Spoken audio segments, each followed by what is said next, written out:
welcome to Share Truth Applies Scripture. I am Jordan Chambly, joined by Cedra Sarton in studio behind the scenes. You're not going to be able to see her on camera if you're watching this on YouTube. And for his monthly episode with us, Chris Woodward.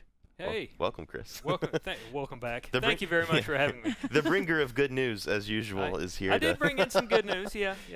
Well, 2020 has been a great year for these types of episodes. We just don't have enough time to talk about everything we need to talk about. And I know things are heating up. Oh, yeah. All over the place right now. Time is winding down until the big day in November when we choose the next president. Some people say it couldn't come soon enough. Others are saying, I can't believe we're already here. But the election really is, you can't go anywhere without seeing a television news outlet saying something about the presidential election. And, of course, in recent days, the big topic of conversation involved the debate between President Trump and Democratic challenger Joe Biden. This was the second and final debate, and it was a lot less chaotic than the first time around when they interrupted one another and talked over one another a lot. On Thursday night, there was actually, for those that didn't watch it, there was a function where the candidates got 2 minutes without interruption, and then after that their mics would be turned off as a way to try to combat candidates talking over one another and interrupting one another. And for about the first 30 minutes it was peaceful. Yeah, sure. And then it became another debate, but nowhere near the level that we saw on Thursday. But certainly, for everybody listening, watching, we need to be in prayer about the election. Absolutely. Goodness, when this season rolls around, I kind of live in denial for a little bit because I'm just not ready for what's coming. Just all over the place, no matter where you look. It's just a concentration of civil unrest, really is what it is, because nobody can get along. Nobody can let each other have an opinion without having an opinion about that opinion. Oh, yeah. But we need to be in a lot of prayer for this. And I do take a lot of comfort in the fact that God is sovereign. No matter who becomes president, it's all under his authority, and that's something we can take a lot of comfort in as Christians. But at the same time, we do have a duty to be obedient to God and to use our vote in a way that is honoring to him. So, we need to be in constant prayer about that. Yeah. Absolutely. One of the things that is on the line with this particular election is we're not just picking a president, we're picking another Supreme Court justice. Yeah, that's true. President Trump has nominated Judge Amy Coney Barrett from the 7th Circuit Court of Appeals to be on the Supreme Court to replace the late Ruth Bader Ginsburg.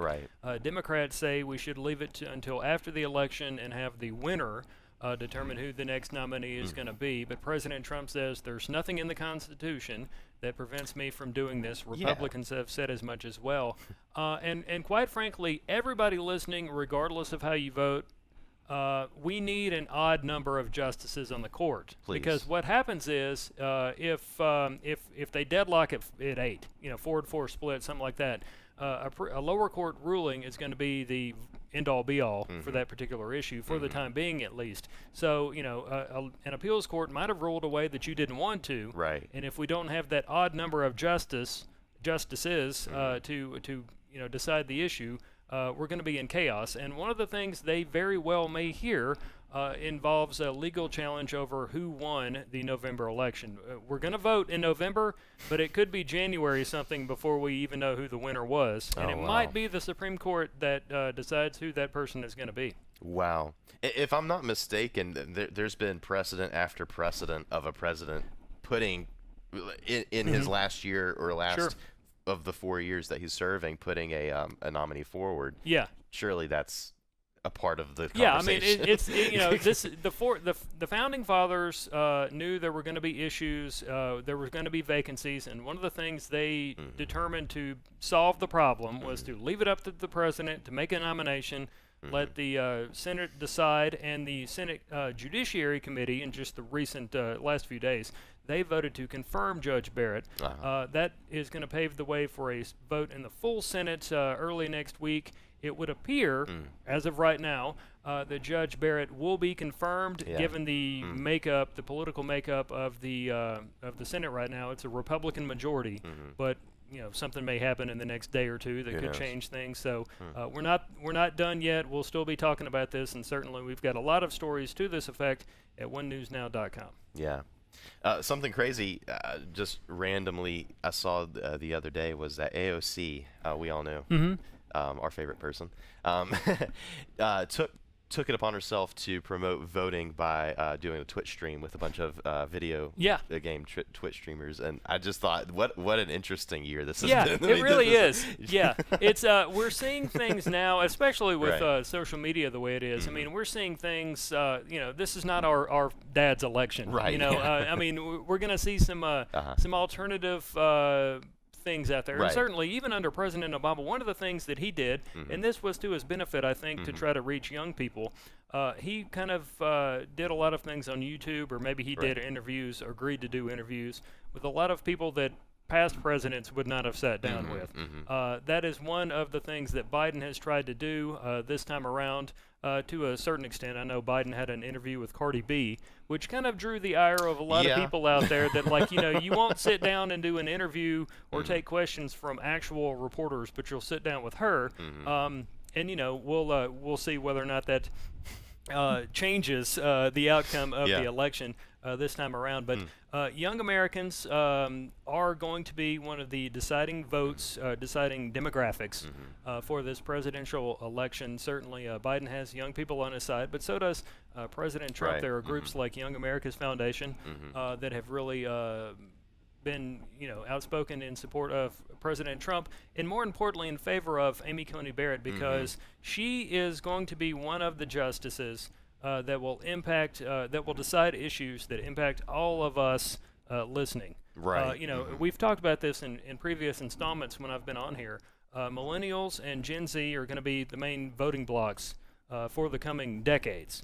And so issues that she theoretically would be a part of at the U.S. Supreme Court are going to decide, or determine rather, the issues that, we are impacted by, and really our children as well, maybe even our unborn children. Yeah. And I mean, speaking of things, ways that things have changed over the years with elections and stuff, this coming election and the previous as well, and I'm sure before that, big social media type companies, internet companies, have had seemingly a hand or some influence in the outcome, or tried to at least. Yeah. Twitter has a lot of people talking. Twitter has been, we don't like this. We're not going to allow this to be tweeted, or they'll slap this doesn't contain everything. Yeah, that's, I've seen that multiple times. Factually accurate, things like that. Facebook does a similar thing, and other social media platforms as well, but definitely Twitter and Facebook, because I think they're the largest and most used, are the ones people are most upset with. We did have a story in just the last few days on onenewsnow.com, our website. It was battle brewing, big tech versus conservatives, and it was various groups weighing in on all the stuff that Twitter is doing. One of the groups that I interviewed for this was Live Action. Allison Centofonte was talking about all the different things there that Live Action's had problems with in the last few years, even going back as far as like 2017, which wasn't that long ago in the grand scheme of things, but in this news cycle, it seems like 50 years ago. Okay, but Twitter wasn't allowing things to be said and done on Twitter from Live Action's website. And really, the double standard there is Planned Parenthood says and does all kinds of things that Twitter doesn't have a problem with. Right. Now, Twitter is, it's a business. It runs its business how it pleases. But the issue is they have promised to be a platform. And why are you allowing Planned Parenthood, for example, to do whatever it wants on your platform, but you have an issue with all these other groups that are merely using the same First Amendment rights to try to get their point across? I think it's a lot of conservatives that I see, mostly what I see, and that may just be because of the people that tend to be, not unadd me on Facebook. But they seem to have a large number of their posts get taken down for, they'll say, of course, something about independent fact checkers, and they'll take down their posts, but some of them get posts taken down, removed, inciting that they are, I don't know, somewhat not false, but hateful. Yeah. And like, I've gone back and read the posts, and I'm like, where are you seeing the hateful? Because I don't see anything hateful here. Yeah, hate is kind of an arbitrary word now. It's if you don't like something, you find it to be hateful. Yeah, it's not like you it need used to be. Yeah. yeah, I don't agree with that. You're a hater, or you're a sexist, or you're a racist, or whatever else. Whatever may be out there that I've not touched on yet. We've seen a lot of that, and I hear and I read comments from a lot of people saying, well, we just need to get off Facebook and Twitter. We need to let these people ruin their own platforms and things like that. If you want to do that, that's fine. That's your decision. But I would be very hesitant to do that, because then how are you going to reach people? Right. And certainly, our job here with this program and Engage Magazine in general is to share truth and apply Scripture. Right. If we all just walked away from Twitter and Facebook and we didn't share our blogs and our articles and Bible verses, things like that, we're not reaching people. And some people, we're the only Bible they get on social media platforms. So I would think twice before I just, close my account and pretend, everything's normal. Yeah. And you see like a huge number. I've seen a pretty big number of other platforms. I don't know if they're going to be successful. Right. But there are a lot that are saying that they're completely, unbiased, that you can come and you can post whatever, and you have a large number, I find, again, of conservative people who have decided to shut down their Facebook accounts or their Twitter accounts and move to those. And what I tend to see there are just a lot of people. I mean, it's just like a big gathering of people who already agree with each other. Right. And I think that's a good place to have discussions, because you want to sit down and discuss things with people that agree with you. I mean, you don't want constant hate, but I don't understand.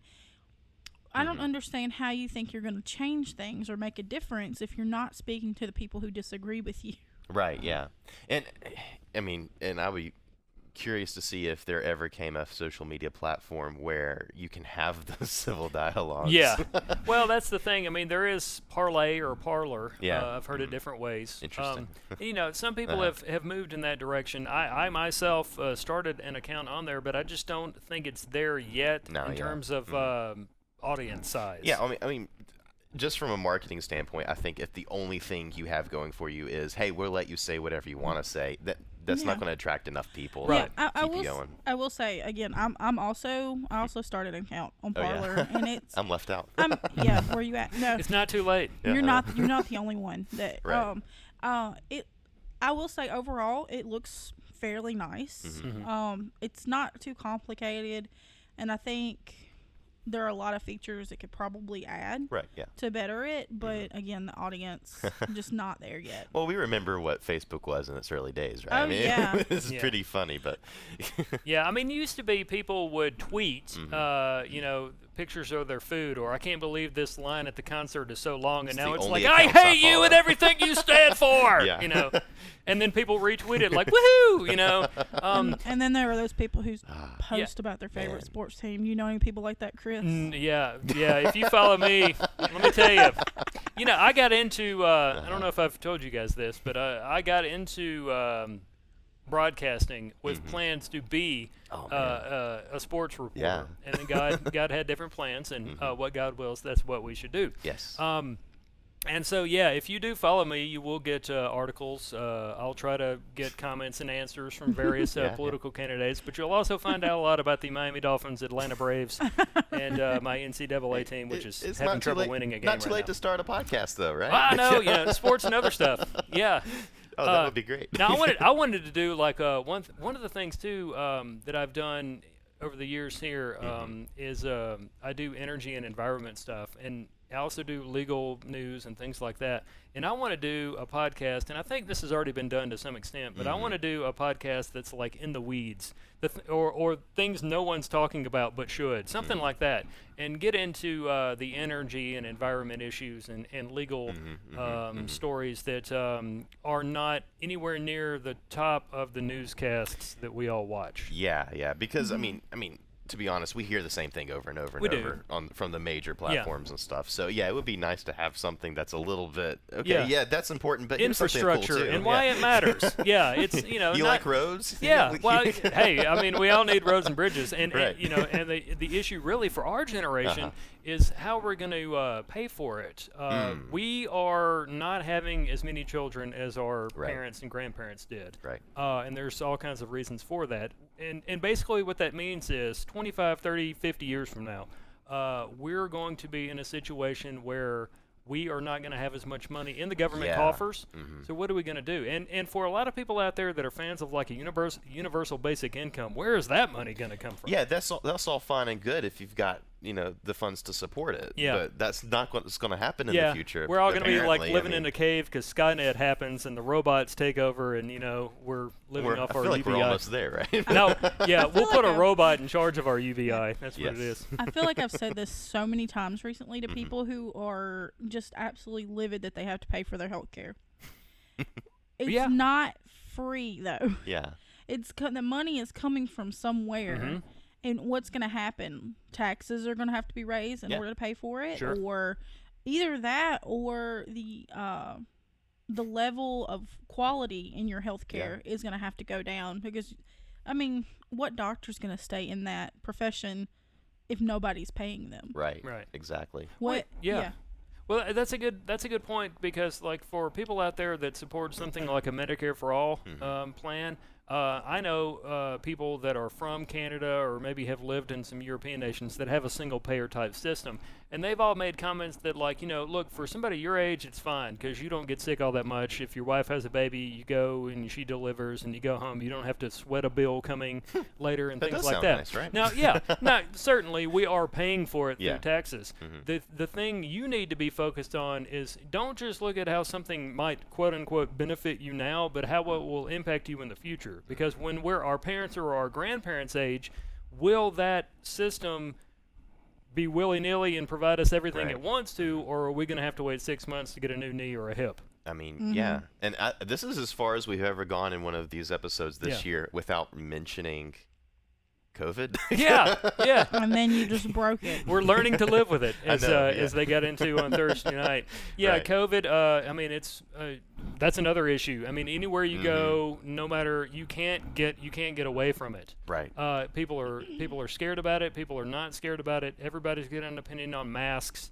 And I've joked before on my Facebook page, like, share the gospel half as much as you do your opinions on masks.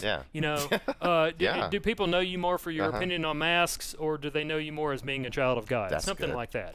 I mean, it's all great and good. We should have opinions, and we should be knowledgeable of these issues, but let's not forget that our job is to share the gospel with people, and that our actual profession that we go to every day, or maybe work from home out for, and earn money to provide for ourselves, that's what God gives us to keep us going while we are out there to be witnesses for Him. And remember, when you're sharing your opinions on anything, mask, your political opinions, whatever, remember who you represent. Right. Yes. If you are a Christian, if you have outwardly said, I'm a Christian, well, now you're officially representing Christ in your opinions. Right. Not just your opinions, though, but the way you give your opinion and the way you handle yourself. And that is what it means by taking the Lord's name in vain. If you're taking His name upon you and you're acting in a way that's inconsistent with that, that is taking the Lord's name in vain. So that's a great thing to keep in mind. Thank you for that reminder. If you go to church on Sunday and then you scream at a store employee for asking you to put on a mask on Monday... There's a contradiction. Yeah. Think about it. My pastor has given this example before in a different situation, but I think it applies here. Like, what if the person that you're unhappy with today is the person that you're knocking on the door tomorrow to invite to church, and you recognize one another? That person's not going to come to church. Oh no, most definitely not. Yeah, I would suggest when we all study Scripture, and we should, look at how Jesus has conversations with people. Look how He carries Himself. Yes, Jesus did call believers of His day hypocrites. Sometimes it's hypocrites, and things like that. But there was a reason He did that. And you're not Jesus, so you need to ask the Lord to help you with your temperament and give you the words that you need to say when you are trying to reach somebody, or at minimum sharing your opinion. And people just need to be more open to the fact that everybody's got an opinion. And I think we need to get back to the day when our parents and grandparents were able to do things like that versus nowadays when just be okay disagreeing with somebody. Yeah. Just be comfortable with that. Yeah. That would be great. Today you bring up your political affiliations at the dinner table and you're no longer welcome to Thanksgiving. You're disowned. You're disinvited to Christmas. Well, speaking of Christmas and Thanksgiving, I saw a joke on Facebook the other day, and it said, if you want to save on Christmas gifts this year, bring up politics at Thanksgiving. And I thought that's true though. Yes. Unfortunately. Yeah. But has there been any positives? Positives other than, I guess, COVID tests coming out of COVID? This year? There have been some stories where, and there's been studies to this effect too, where a lot of people have turned to the Bible, or maybe they started reading up on the Bible more, or maybe for the first time. I believe we've talked about that in previous installments. Right. On this program, and you can go to onenewsnow.com and search for those kinds of stories. We also have done stories in recent days on the various disaster relief ministries that have responded to parts of Louisiana following the hurricanes they've had there.